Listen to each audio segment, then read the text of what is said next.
আমরা যাদের বিরুদ্ধে প্রতিদ্বন্দ্বিতা করছি তারা একটা পেশি শক্তির রাজনীতি করে, একটা আধিপত্য বিস্তারের চেষ্টা করে। তারা বিভিন্ন জায়গায় এটা করে কিন্তু প্রশাসনকে চাপ প্রয়োগ করার চেষ্টা করছে। আপনি মিডিয়ার কথা চিন্তা করলেও দেখবেন, আমরা মনে করি না যে মিডিয়া ফেয়ারভাবে কাভারেজ দিচ্ছে। এখানে তো দুইটা জোট, প্রধানত দুইটা দল বা দুইটা জোট, তাহলে এই দুইটা জোট তো সমানভাবে কাভারেজ পাওয়া উচিত ছিল। কিন্তু আমরা দেখতেছি একটি দলের নেতা, তার পরিবারের সদস্য, আর তারা তাদের দৈনন্দিন অ্যাক্টিভিটি সব কিছু কাভার পাচ্ছে মিডিয়া, কিন্তু সেই তুলনায় অন্যরা পাচ্ছে, কম পাচ্ছে। ফলে মানুষকে জিজ্ঞেস করলে আপনি দেখবেন সাদা চোখেও মানুষ এটা বুঝতে পারতেছে যে প্রশাসন, মিডিয়া এগুলা আসলে একটা দলের প্রতি বায়াস, আমাদের প্রতিনিধি দলের প্রতি বায়াস। দর্শক, স্বাগত দ্য ফাইন্যান্সিয়াল এক্সপ্রেসের নির্বাচন নিয়ে বিশেষ আয়োজনে। এ পর্বে আমাদের সাথে উপস্থিত আছে ঢাকা 11 আসনের 10 দলীয় জোটের শাপলাকলির প্রার্থী জনাব নাহিদ ইসলাম। জি, আপনাকে স্বাগত। আপনাকে ধন্যবাদ। 11 দলীয় জোট। কেমন ব্যস্ত সময় পার করছেন নির্বাচনকে কেন্দ্র করে? সারাদিন আমি আপনার সাথে প্রায় সকাল থেকে আছি, দেখলাম এখানে বিভিন্ন গলিতে ঘুরলেন, রামপুরা, তারপরে আপনার এদিকে মালিবাগের। তো কেমন সময় পার করছেন, ব্যস্ত সময়? প্রচণ্ড ব্যস্ত সময়, আর নির্বাচন তো আমাদের জন্য প্রথম অভিজ্ঞতা, নতুন অভিজ্ঞতা। তারপরে এটাকে এনজয় করছি, মানুষের অভূতপূর্ব রেসপন্স পাচ্ছি। আমরা একদম সকাল সকাল বের হই এবং রাত 10টা পর্যন্ত বিভিন্ন জায়গায় আমরা এরকম পথসভা, জনসংযোগ, উঠান বৈঠক এবং এগুলোর মধ্যে দিয়ে আমরা প্রচারণা করছি। প্রথম অভিজ্ঞতা বললেন নির্বাচনে, জাতীয় নির্বাচনের মতো একটি অভিজ্ঞতাটা যদি বলি, এখন পর্যন্ত প্রচারণার অভিজ্ঞতাটা কিরকম? তিক্ত না খুব ভালো একটা অভিজ্ঞতার মধ্যে দিয়ে যাচ্ছে? খুব ভালো অভিজ্ঞতা। যদি লেভেল প্লেইং ফিল্ড থাকতো তাহলে আরও ভালো লাগতো। মানুষের যে রেসপন্সটা পাচ্ছে, মানুষ আসছে, কথা বলছে, তাদের প্রতিশ্রুতি। আমি আমার একটা ফেসবুক স্ট্যাটাসে এটার একটা অভিজ্ঞতা বর্ণনা করেছি। মানুষের এই ইমোশন, ভালোবাসা এবং প্রতিশ্রুতি, আকাঙ্ক্ষা। মানুষ, আর বিশেষত 16 বছর পরে একটা সুষ্ঠু নির্বাচন, তাহলে এই নির্বাচনকে ঘিরে কিন্তু নতুন করে ব্যাপক আগ্রহ তৈরি হয়েছে। কারণ আগে তো আসলে মানুষ ভোট দিতে পারে না, ফলে নির্বাচন বিষয়টা নিয়ে মানুষের আগ্রহ হারিয়ে গেছিল। তাহলে এই জনগোষ্ঠীকে আবার নির্বাচনমুখী করা, এটা যথেষ্ট একটা চ্যালেঞ্জিং কাজ ছিল। এবং নির্বাচন যেহেতু অত্যন্ত প্রতিযোগিতামূলক নির্বাচন হবে, ফলে এটা আমি মনে করি বাংলাদেশের নির্বাচনী সংস্কৃতিকে ফিরে আনতেছে এই নির্বাচনের মধ্যে দিয়ে। আপনি লেভেল প্লেইং ফিল্ডের কথা বললেন, এদিকে আপনাদের অপোনেন্ট যারা আছে তারাও বারবার বলছে প্রশাসন এবং সরকার আপনাদের দিকে বায়াস, আপনাদের দ্বারা সরকার গঠিত হয়েছে। আবার আপনারাও সেম অভিযোগ করছেন যে লেভেল প্লেইং ফিল্ড নেই। আসলে প্রকৃত অর্থটা কি? এটা কি একটা যুক্তিতর্ক কিংবা অভিযোগের নির্বাচনে শেষ হবে, না একটা সুষ্ঠু নির্বাচন শেষ হবে বলে মনে হচ্ছে?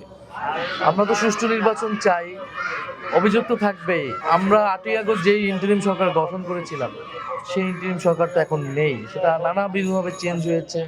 সরকারও তাদের অবস্থান বিভিন্ন সময় পরিবর্তন করেছেন। আমাদের সব দাবি যে মেনে নিয়েছেন সরকার, এরকম তো না। আর প্রশাসনের ধরেন, আপনার এখানে তো দলীয় লোকজন আছে, এখানে তো বিভিন্ন জায়গায় পুলিশ প্রশাসনের, তো তারা ইলেকশন কমিশনে, আমরা যাদের বিরুদ্ধে প্রতিদ্বন্দ্বিতা করছি তারা একটা পেশি শক্তির রাজনীতি করে, একটা আধিপত্য বিস্তারের চেষ্টা করে। তারা বিভিন্ন জায়গায় এটা করে কিন্তু প্রশাসনকে চাপ প্রয়োগ করার চেষ্টা করছে। আপনি মিডিয়ার কথা চিন্তা করলেও দেখবেন, আমরা মনে করি না যে মিডিয়া ফেয়ারভাবে কাভারেজ দিচ্ছে। এখানে তো দুইটা জোট, প্রধানত দুইটা দল বা দুইটা জোট, তাহলে এই দুইটা জোট তো সমানভাবে কাভারেজ পাওয়া উচিত ছিল। কিন্তু আমরা দেখতেছি একটি দলের নেতা, তার পরিবারের সদস্য, আর তারা তাদের দৈনন্দিন অ্যাক্টিভিটি সব কিছু কাভার পাচ্ছে মিডিয়া, কিন্তু সেই তুলনায় অন্যরা পাচ্ছে, কম পাচ্ছে। ফলে মানুষকে জিজ্ঞেস করলে আপনি দেখবেন সাদা চোখেও মানুষ এটা বুঝতে পারতেছে যে প্রশাসন, মিডিয়া এগুলা আসলে একটা দলের প্রতি বায়াস, আমাদের প্রতিনিধি দলের প্রতি বায়াস। আপনি দেখবেন আমাদের ব্যানার, ফেস্টুন, এগুলা বিলবোর্ড, এগুলা ছিঁড়ে ফেলা হয়, খুলে ফেলা হয়। নির্বাচন কমিশনকে আমরা অভিযোগ দেই। আমাদের প্রতিনিধি তারা বিভিন্ন কার্ডের নামে মানুষকে বিভিন্ন পণ্য সামগ্রী দিচ্ছে, এটা একভাবে ভোট কেনার ধরনের চেষ্টা। তারা যে কার্ড, সেটা তো সরকার গঠনের পরে দিবে, সরকার হওয়ার আগে তারা কীভাবে দিচ্ছে, কোন টাকার বলে দিচ্ছে, আর দেওয়া তো এটা আচরণবিধির লঙ্ঘন। এগুলো চলতেছে, কিন্তু এগুলোর বাইরে মানুষের একটা আগ্রহ আছে, মানুষের একটা শঙ্কাও আছে। মানুষ শুধু এটাই বলে যে আপনারা ভোট কেন্দ্রটা প্রোটেক্ট করেন, আমাদের ভোট দেওয়ার সুযোগটা করে দিন, বাকি কাজ আমরা ইনশাল্লাহ করবো। আমরাও এটাই বলতেছি, আমাদেরকে ভোট দেন না দেন, ভোট কেন্দ্রে আসেন, দেশের নির্বাচন সুষ্ঠুভাবে হোক, এটাই 16 বছর পর সবচেয়ে বড় প্রাপ্তি গণঅভ্যুত্থানের পর এটাই হবে। যদি সুষ্ঠুভাবে আমরা একটা ভোট নিতে সম্পাদন করতে পারি এবং আমরা গণতন্ত্রের পথে যেতে পারি। আপনি প্রশাসনের দিকে অভিযোগ তুললেন, তারপর পেশি শক্তির কথা বললেন, মিডিয়ার পক্ষপাতিত্বর কথা বললেন। এখন পর্যন্ত কি আপনি প্রতিদ্বন্দ্বী দলের পক্ষ থেকে কোনো ধরনের প্রেশার, কোনো ধরনের হুমকি পেয়েছেন কিনা, এবং সেটা কি মনে হচ্ছে যে শেষ পর্যন্ত এভাবেই থাকবে, না শেষ পর্যন্ত এটা আরও বড় কোনো দিকে যেতে পারে? আমরা চাবো না যে বড় কোনো দিকে যাক, কিন্তু ছোট ছোট ছোট বড় নানা ধরনের প্রবণতা তো আমরা দেখতে পাচ্ছি। আমাদের নাসিরুদ্দিন পাটোয়ারি ঢাকা, আরিফ ঢাকা, আরিফুল ইসলাম আদিব ঢাকা 18 প্রার্থী এবং তাদের সমর্থকদের উপর হামলা হয়েছে। তারপরে আপনার শেরপুরে একজনকে হত্যা করা হয়েছে। মহিলাদেরকে বিভিন্ন জায়গায় হেনস্থা করা হচ্ছে। আমার আসলে 2জন মহিলাকে, আমাদের 2জন নারী কর্মীকে হেনস্থা করা হয়েছে। আমাদের কর্মীদেরকে বাসায় বাসায় গিয়ে হুমকি দিচ্ছে, সরাসরি আমাকে দিচ্ছে না, কিন্তু আমাদের নেতাকর্মীদের এরকম নানা ধরনের পরোক্ষ এবং কখনো কখনো প্রত্যক্ষ হুমকি চাপ আছে, এবং এটা নির্বাচনের দিনে এইটার কোন দিকে যাবে এটা আমরা বুঝতে পারছি না। মানুষের ভিতরে একটা চাপা ভয় এবং আতঙ্ক আছে। এলাকায় এলাকায় আওয়ামী লীগের যারা মামলার আসামি ছিল তাদেরকে জামিনে বের করা হচ্ছে। এলাকায় প্রত্যেকটা এলাকায় বাংলাদেশে সন্ত্রাসী বিশেষত তাদেরকে সুযোগ করে দেওয়া হচ্ছে। তো এবং এই হচ্ছে মোটামুটি এলাকার পরিস্থিতি আর কি। গতকালকের একটা ঘটনা, ইনকলাব মঞ্চের যে ঘটনাটি ঘটেছে, আপনি আন্দোলনের মাধ্যমে, গণ অভ্যুত্থানের মাধ্যমে আপনার উঠে আসা, পরবর্তীতে নির্বাচনে আসা, আর সেই আন্দোলনটাকে কি কোনোভাবে দেখছেন নির্বাচনকে প্রতিহত করা বা কোনো কারণে? কারণ নির্বাচনের মাত্র 6 দিন আগে যমুনা ঘেরাও, প্রধান উপদেষ্টার বাসভবন ঘেরাও, এবং সেখানে একটা অপ্রীতিকর ঘটনা, পুলিশের লাঠিচার্জ, এবং সেখানে আমাদের অনেক গণমাধ্যম কর্মী ভাইদেরকে উপরেও আমরা দেখেছি যে ইচ্ছাকৃতভাবে পুলিশ হামলা করেছে। এই ঘটনাকে আসলে আপনি কিভাবে দেখছেন, পুলিশের এই হামলাকে এবং গতকালকে যমুনার এই অপ্রীতিকর ঘটনাটাকে? অনাকাঙ্ক্ষিত এবং দায়িত্বশীল ভূমিকা পালন করে নাই বিশেষত পুলিশ ভাইয়েরা যারা ছিলেন।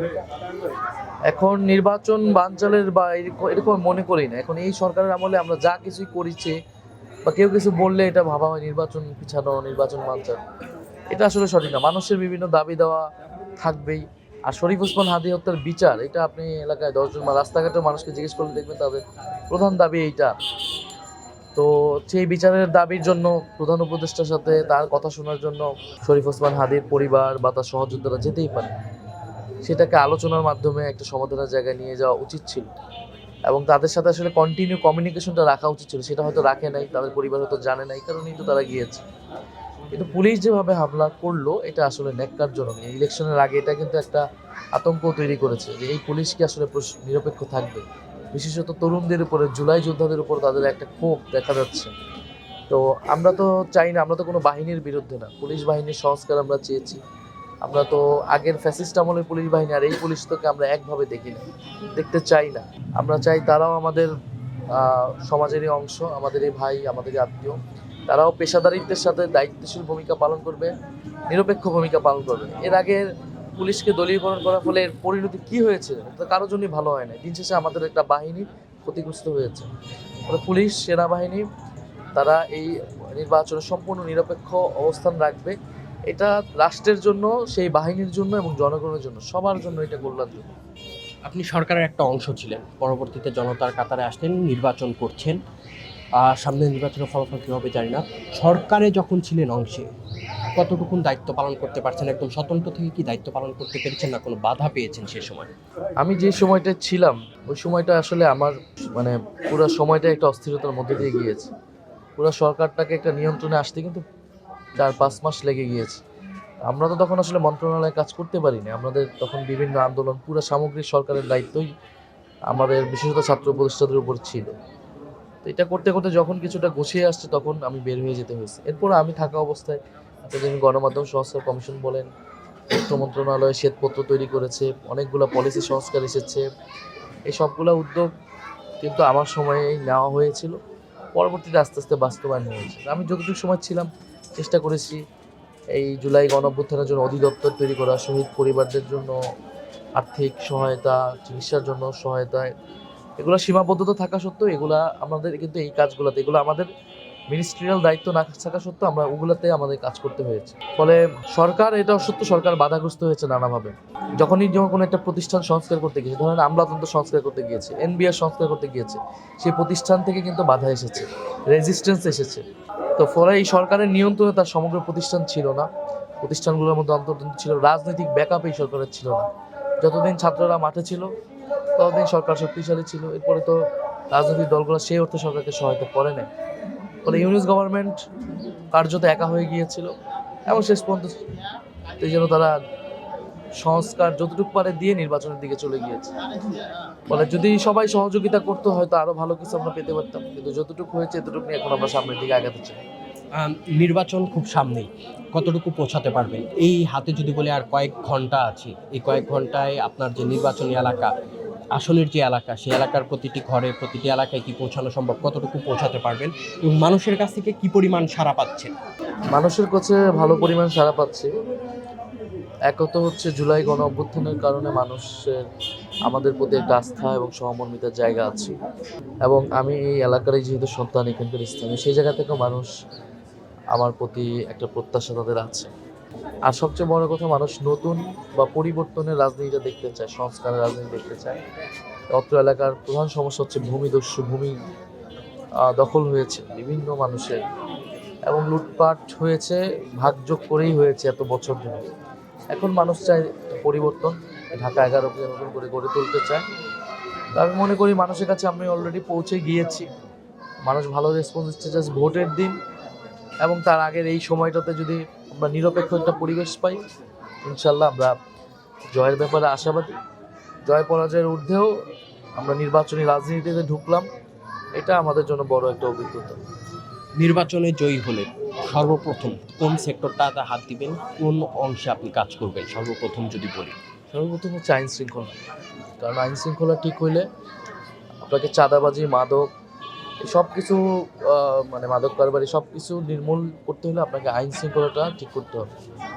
শক্তিশালী প্রশাসন, আইন শৃঙ্খলা এবং নিরপেক্ষ প্রশাসন। প্রথম 6 মাসে আমাদের টার্গেট থাকবে যে অত্র এলাকার নিরাপত্তা নিশ্চিত করা, আইন শৃঙ্খলা ঠিক করা, চাঁদাবাজি বন্ধ করে ফেলা।